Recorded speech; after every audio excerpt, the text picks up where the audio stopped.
Hello everyone, मैं Arun Kumar Yadav. Video के इस सीरीज में हम लोग पढ़ रहे हैं ब्रीथ। यह है प्रश्नावली 10.2 टेंथ का मैथमेटिक्स।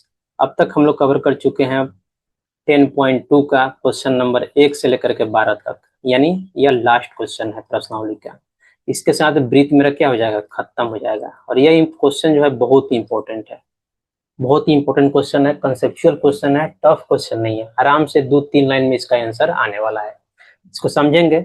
ये ब्रीथ का कंसेप्ट देखना चाहते हैं जीरो से लेकर के 10th लेवल तक, यानी यहाँ शुरू किया गया, बताया गया है कि सर्कल होता क्या है, बताया गया है कि एक पॉइंट पर कितना एंगल बनता है, वहां से शुरू किया गया है। ठीक है।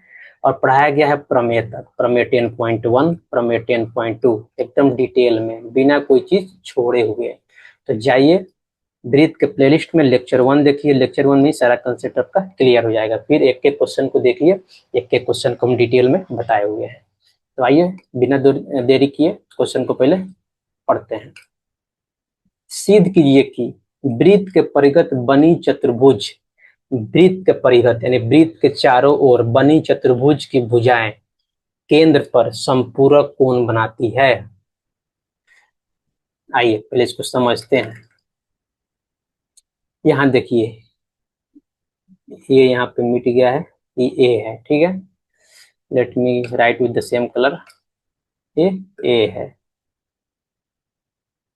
तो यहाँ पे ए बी सी डी क्या है, एक चतुर्भुज है। ए बी सी डी क्या है, एक चतुर्भुज है। ध्यान दीजिएगा, ए बी सी डी एक चतुर्भुज है। कहाँ बना है, वृत्त के चारों ओर बना है, यानी वृत्त के परिगत बना है। इसमें पूछ रहा है कि आमने सामने की भुजाएं केंद्र पर संपूरक कोण बनाती है। आमने सामने की भुजाएं यानी मान लेते हैं ए बी और सी डी, केंद्र मान लेते हैं ये है। ठीक है, यहाँ ओ इसका नाम देते हैं, नाम इसे दिए नहीं है हम, लेकिन इसका नाम देना जरूरी है। ओ मान लेते हैं। ठीक है, तो ओ पर क्या है, संपूरक कोण बनाती है। तो संपूरक कोण और पूरक कोण के बारे में हम बताए हुए हैं पहले भी, यहाँ भी आपको हम उसका कंसेप्ट बता दे रहे हैं। देखिए दो चीज होता है। संपूरक कोण का मतलब क्या होता है, संपूरक कोण, और एक होता है पूरक कोण।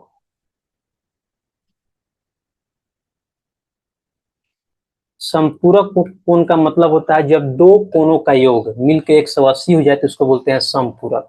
और जब दो कोणों का योग मिलके 90 डिग्री हो जाए तो उससे बोलते हैं पूरक कोण। इसको ध्यान रखना और याद रखना है। तो यहाँ पूछ रहा है कि आमने सामने के भुजाएं द्वारा केंद्र पर बना कोण। तो यहाँ ध्यान दीजिएगा, आमने सामने की भुजा कौन है, ए बी मान लेते हैं और सी डी मान लेते हैं।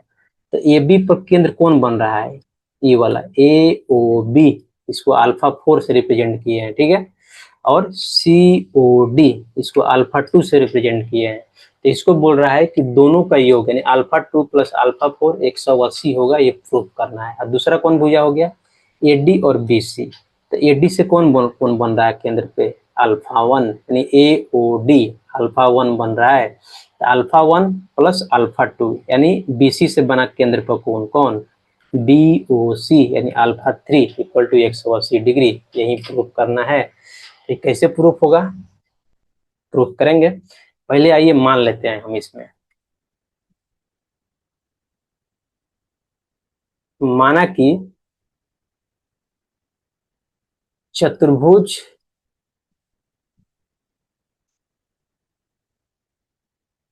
ए बी सी डी वृत्त ओ के चारों तरफ बना है, या परिगत बना है, परिगत बना है। ठीक है, अब तथा भुजाएं A B B C C D तथा कौन डी ए क्रमशः P comma Q comma R तथा एस पर वृत्त को छूती है या स्पर्श करती है। जो आपको अच्छा लगे वो लिख सकते हैं। ये हो गया, हम मान लिए। हमको सिद्ध क्या करना है, जो सिद्ध करना है उसको एक बार लिख देते हैं हम।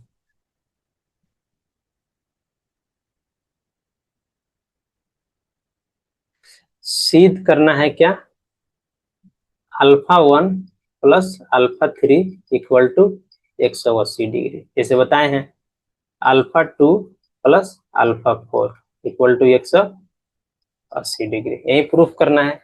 अब क्या करते हैं, लेते हैं पिक्चर को, चलते हैं नेक्स्ट पेज में। यहाँ काम हो गया जितना होना था। अब देखिए हम एंगल को माने कैसे हैं, यहाँ पर θ1 θ2 क्या है, ध्यान से दीजिएगा। तो ए बिंदु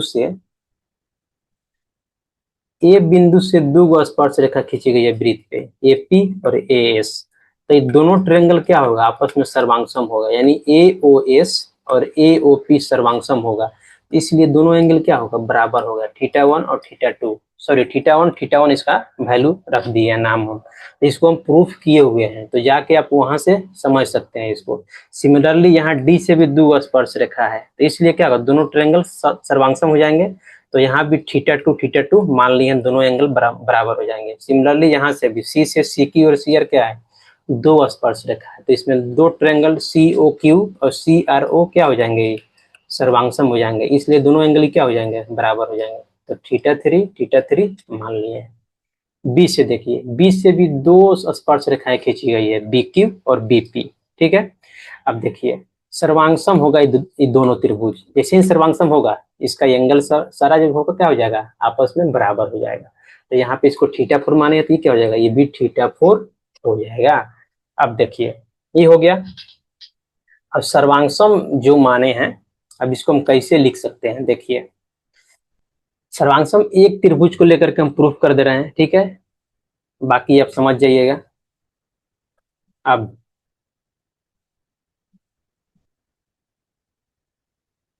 त्रिभुज AOS, यानी ए बिंदु से ले रहे हैं दो स्पर्श रेखा, तथा त्रिभुज AOP में ए वाला और ई वाला क्या है, पहले तो 90 डिग्री वाला बनाते हैं। ASO और APO क्या है, 90 डिग्री है। ASO equal to APO equal to 90 degree, ठीक है। AO क्या है, AO इक्वल टू AO, दोनों में AO है, ये क्या है, उभयनिष्ठ है। और उभयनिष्ठ क्या है, उभयनिष्ठ कर्ण, कर्ण यानी हाइपोटेनस है, ठीक है। और दूसरी भुजा देखिए, SO और PO क्या है, SO equal to PO equal to R, यानी ये त्रिज्या है। तो त्रिज्या हमेशा क्या होती है, बराबर होती है, इसलिए दोनों त्रिभुज क्या हो जाएगा, त्रिभुज AOS सर्वांगसम हो जाएंगे त्रिभुज AOP के, कैसे, RHS सर्वांग समता से। और इस सर्वांग समता को हम पढ़ाए हुए हैं कहाँ, लेक्चर 1 में, जाकर वहां से आप देख सकते हैं। इसका मतलब क्या होता है, राइट एंगल, यानी एक समकोण त्रिभुज के लिए होता है सर्वांग समता का नियम, राइट एंगल यानी एक कोण 90 का हो, ये तो होता ही है एक कोण। H मतलब हाइपोटेनस यानी कर्ण और एक साइड, एक कर्ण और एक साइड यदि बराबर हो जाए किसी भी दो समकोण त्रिभुज का, तो आपस में क्या होते हैं, सर्वांगसम होते हैं। इसलिए हम क्या लिख देंगे, इसलिए angle SAO equal to angle PAO equal to θ1 माने हैं, ये वाला एंगल SAO θ1 ये वाला, और S और PAO θ1 दोनों बराबर है, मान लिया क्या, θ1। सिमिलरली θ2 θ3 यानी इसी प्रकार क्या लिख देंगे, इसी प्रकार हम सबको माने हैं। इसी प्रकार क्या, SDO equal to angle RDO equal to θ2। अब देखिए RCO इक्वल टू QRO। इस तरह क्वेश्चन यदि आता है तो आपको फॉर्मेट मालूम होना चाहिए कि सोल्व कैसे करते हैं। इसको माने हैं θ3 तथा लास्ट में क्या है, θ4। θ4 कौन है, QBO equal to PBO equal to θ4। अब क्या हुआ, यहां तक हम मान लिए जो हमको मानना था। अब इनको क्रॉप करते हैं, खाली पिक्चर को लेकर के चलते हैं नेक्स्ट पेज में। अब ध्यान दीजिएगा, तो चतुर्भुज के, किसी भी चतुर्भुज के चारों कोनों का योग कितना होता है? 360 होता है। ये आपको मालूम होना चाहिए, बेसिक कंसेप्ट है। किसी भी चतुर्भुज के चारों कोनों का योग कितना होता है? यदि नहीं मालूम है तो आज याद कर लीजिए, 360 होता है। तो क्या लिख देंगे? Angle A, angle B, angle C plus angle D equal to 360 degree. तो एंगल ए को हम क्या लिख सकते हैं? θ1 प्लस θ1, θ1 प्लस θ1। एंगल बी को क्या लिख सकते हैं? θ4 प्लस θ4, जो माने हैं उसी को लिख रहे हैं हम। एंगल सी को क्या लिख सकते हैं? θ3 प्लस θ3।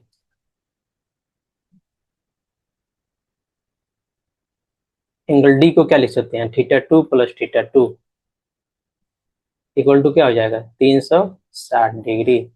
अब इसको क्या लिख देंगे? इसको लिख देंगे 2θ1, ये हो जाएगा 2θ4, इसी तरह हो जाएगा, ये हो जाएगा 2θ3, ये हो जाएगा 2θ2 इक्वल टू कितना हो जाएगा? 360 डिग्री। अब सब में से 2 कॉमन ले लेंगे, ये क्या हो जाएगा? θ1, θ4, θ3, θ2 इक्वल टू 360।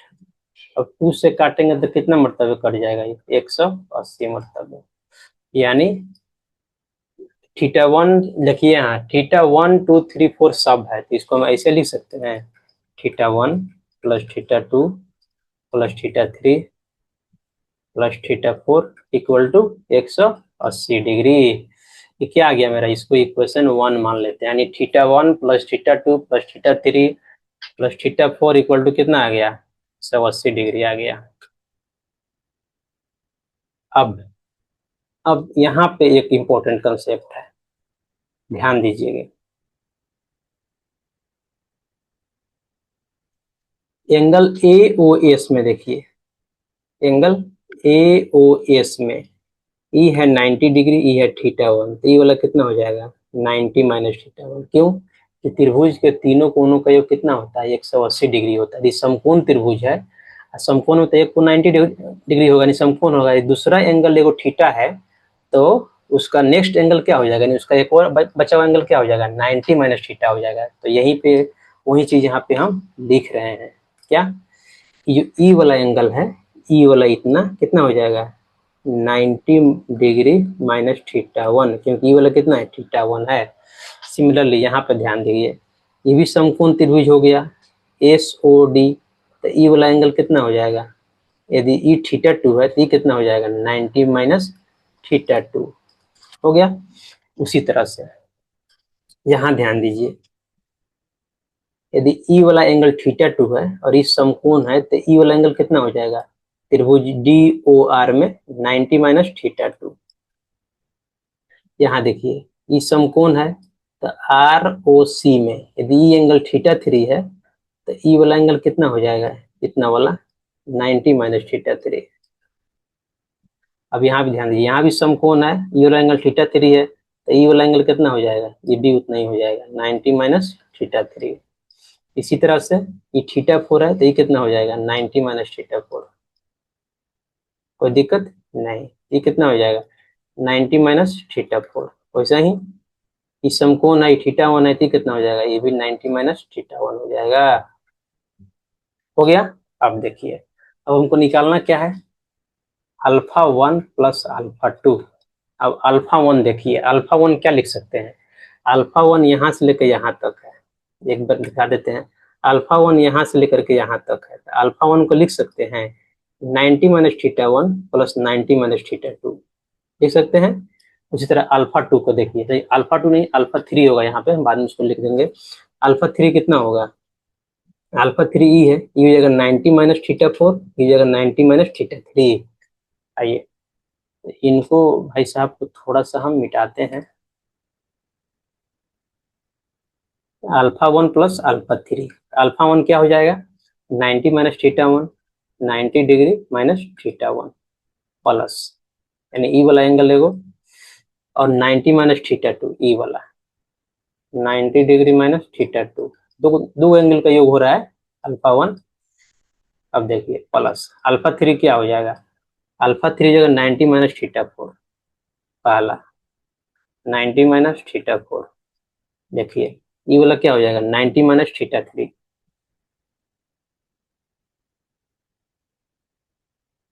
दूसरा एंगल हो गया ये। अब देखिए यहाँ 90 यहाँ 90, तो कितना हो जाएगा 180, यानी 180 डिग्री, यहाँ माइनस थीटा वन बच गया, यहाँ माइनस थीटा टू बच गया।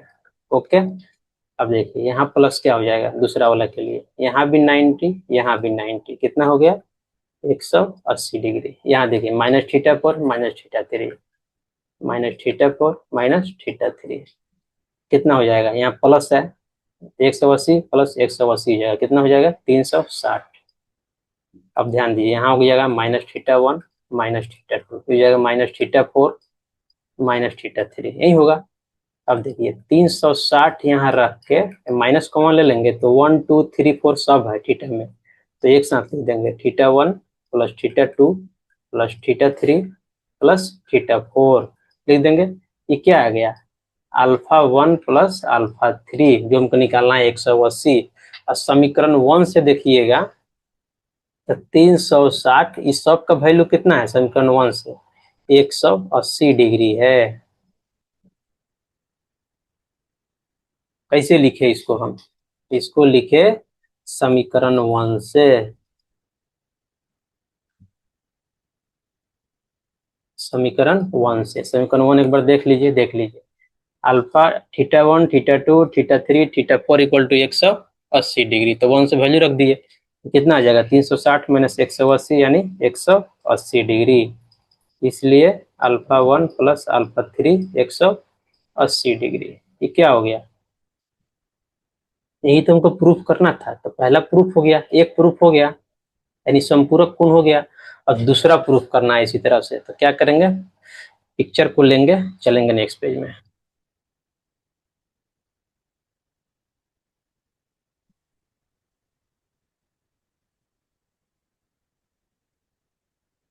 अब क्या निकालना है, दूसरा वाला है यानी theta two plus theta four, theta two plus theta four.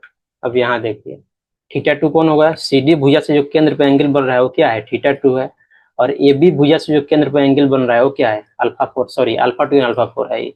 तो अल्फा टू को हम क्या लिख सकते हैं, पूरा अल्फा टू है, तो अल्फा टू को लिख सकते हैं 90 minus theta two plus 90 minus theta three. Okay, उसी तरह से अल्फा फोर को क्या लिख सकते हैं 90 minus theta one plus 90 minus theta four, कोई दिक्कत नहीं।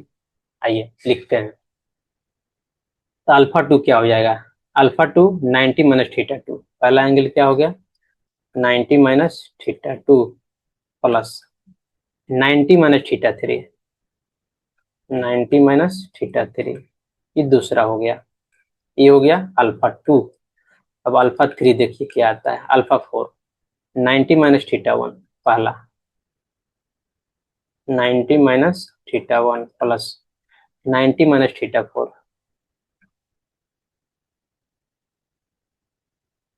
तो क्या हो जाएगा, यहाँ जोड़िएगा तो ये फर्स्ट वाला 90 प्लस 90 कितना हो जाएगा 180, बच गया माइनस टू माइनस थ्री, यानी minus theta two minus theta three, नहीं होगा यहाँ प्लस 90 प्लस 90 180, बच गया minus theta one minus theta four,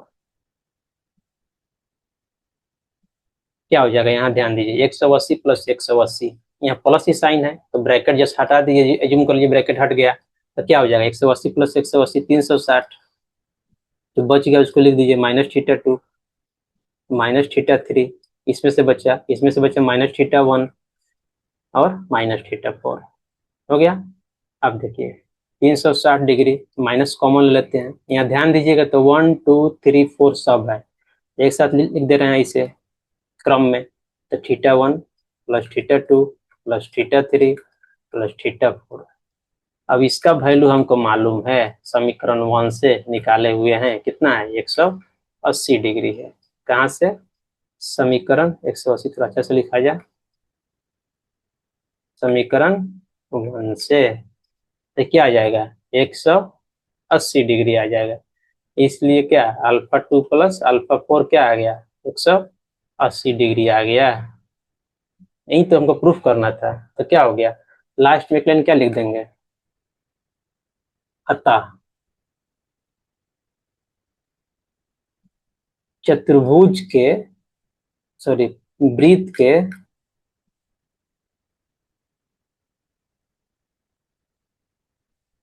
परिगत बने चतुर्भुज के आमने सामने की भुजाएं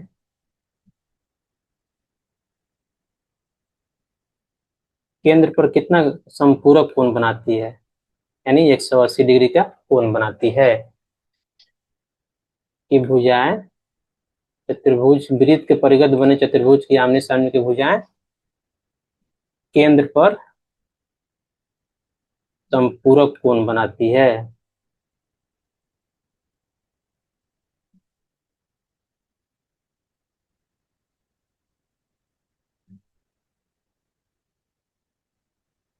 क्या हम प्रूफ किए हैं, alpha 1 plus alpha 3 equal to 180 degree, तथा दूसरा क्या था alpha 3, sorry alpha 2 plus alpha 4 equal to 180 degree. क्या हो गया, यही मेरा प्रूफ हो गया, यही मेरा क्या हो गया आंसर हो गया। तो ये क्या था, क्वेश्चन थोड़ा सा कंसेप्चुअल था। यहाँ आपको समझना पड़ेगा क्या चतुर्भुज का कंसेप्ट अच्छे से समझ में आना चाहिए। पहले चतुर्भुज के चारों कोनों का 180 डिग्री होता है। और दूसरा क्या आपको आना चाहिए, दूसरा आपको डिटेल में आना चाहिए कि जो अब एक बाहर बिंदु से किसी वृत्त पर यदि खींचते हैं, हम स्पर्श रेखा खींचते हैं और केंद्र से लेकर के बाहर बिंदु को मिला देंगे और त्रिज्या को मिला देंगे, तो दोनों ट्रेंगल क्या हो जाएंगे, सर्वांगसम हो जाएंगे। तो उनके एंगल भी क्या हो जाएंगे, परस्पर जो संगत एंगल है क्या हो जाएंगे, बराबर हो जाएंगे। तो उस कंसेप्ट से इस क्वेश्चन को आप इजीली सोल्व कर सकते हैं। इस क्वेश्चन को हम इजी नहीं कहेंगे, टफ में रखेंगे। जस्ट हम लोग इसका बिफोर एक क्वेश्चन सोल्व किए थे, क्वेश्चन नंबर 12 आई थिंक। तो वो भी क्वेश्चन बहुत ही टफ था, जिसमें 12 का कंसेप्ट यूज हुआ था इनवर्स का, और ट्रिगोनोमेट्री का इनवर्स ट्रिगो का ही पार्ट आता है, लेकिन उसमें जो tan का जो हम लोग मान रखे थे 90 डिग्री से ज्यादा का वैल्यू निकालना है, tan 180 minus theta equal to minus ten theta का फॉर्मूला का वहाँ पे यूज किए थे। तो कुछ क्वेश्चन है जो सिलेबस से बाहर है, मुझे लगता है नहीं होने चाहिए। इस तरह से क्या खत्म होता है, एक ब्रीथ का लास्ट क्वेश्चन था। ब्रीथ का लास्ट क्वेश्चन, ब्रीथ में ऐसा 2-3 क्वेश्चन है जो टफ है, कम से कम 3 क्वेश्चन ऐसा है जो टफ है, जिसको जैसे ई क्वेश्चन था, एक 9 नंबर क्वेश्चन है, एक 12 नंबर क्वेश्चन है। ये जो क्वेश्चन क्या है, टफ है। 13, 9 और 12 क्वेश्चन टफ में आएंगे। इसका प्रैक्टिस आपको बार बार करना होगा, तभी जाके ये क्वेश्चन जो है आपको याद रहेंगे। और एग्जाम में तो सिंगल क्वेश्चन पूछे जाते हैं, ऐसा नहीं है क्वेश्चन कुछ बना के पूछा जाता है। खासकर 2 और 5 नंबर वाला जो क्वेश्चन होता है, वो एज इट इज बुक से ही उठा के रख दिए जाते हैं। तो ब्रीथ इसके साथ ही क्या होता है, समाप्त होता है। यदि ब्रीथ आपको डिटेल में देखना है तो हम तो कहेंगे पहले जाकर रोड मैप देखिए ब्रीथ का, ठीक है। यहाँ से स्टार्ट कीजिए, बताया जाएगा कि कितने नंबर का क्वेश्चन पूछे जाते हैं, प्रीवियस ईयर में कितने क्वेश्चन पूछे गए हैं, कितना इंपॉर्टेंट है। और दूसरा इसका कंसेप्ट का लेक्चर जाके आप देखिए। तो कंसेप्ट का जो लेक्चर हम बताए हैं वो लेक्चर 1 में बताए हैं। लेक्चर में एकदम डिटेल में बताया गया है, बिना कोई चीज को छोड़े हुए एकदम 0 से लेकर 10th लेवल तक कंसेप्ट को समझाया गया है कि ब्रीथ क्या होता है। वहां से शुरू करके सारे प्रमेय को प्रूव किया गया है। ब्रीथ हो जाए, चाहे वो त्रिभुज हो जाए, चाहे वो एरिया ऑफ त्रिभुज हो जाए, यानी ब्रीथ के कुछ क्षेत्रफल जो है चैप्टर जो 11 आता है वो भी हम पढ़ाए हैं। तो वो भी जाकर आप देख सकते हैं। ये तीनों चीज है जो ज्यामिति का पार्ट है, त्रिभुज हो गया, ब्रीथ हो गया और एरिया ऑफ ब्रीथ हो गया। ये 3 टॉपिक जो है बहुत इंपॉर्टेंट है ज्यामिति का। थोड़ा सा इसमें कंसेप्ट लगता है, एरिया ऑफ ब्रीथ थोड़ा सा इजी है, लेकिन ये दोनों खासकर त्रिभुज और ब्रीथ टफ मानेंगे हम 10th का। इससे टफ क्वेश्चन और किसी चैप्टर में नहीं है, इवन त्रिकोणमिति में भी नहीं है। ये दोनों टफ है, तो हम कहेंगे कि इसको थोड़ा ध्यान से समझिए। और जो 9th में ज्यामिति नहीं पढ़ रहे थे उनके लिए थोड़ा टफ रहता है, तो इस चीज को ध्यान में रखते हुए हम 9th का बेसिक जो है वो भी अच्छे से कवर किए हुए हैं सारे, चाहे त्रिभुज हो जाए, चाहे ब्रीथ हो जाए, चाहे एरिया ऑफ ब्रीथ हो जाए। इसमें तो जाके आप कंसेप्ट का लेक्चर देखिए, फिर एक एक क्वेश्चन को डिटेल में बताया गया है, बिना किसी क्वेश्चन को छोड़े हुए प्रश्नावली को, सारा क्वेश्चन को हम सोल्व कर रहे हैं। तो यदि आपको अच्छा लगता है तो जाइए कंसेप्ट को देखिए, लाइक कीजिए, शेयर कीजिए, सब्सक्राइब कीजिए, अपना सपोर्ट दीजिए। यहाँ तक बने रहने के लिए बहुत बहुत धन्यवाद।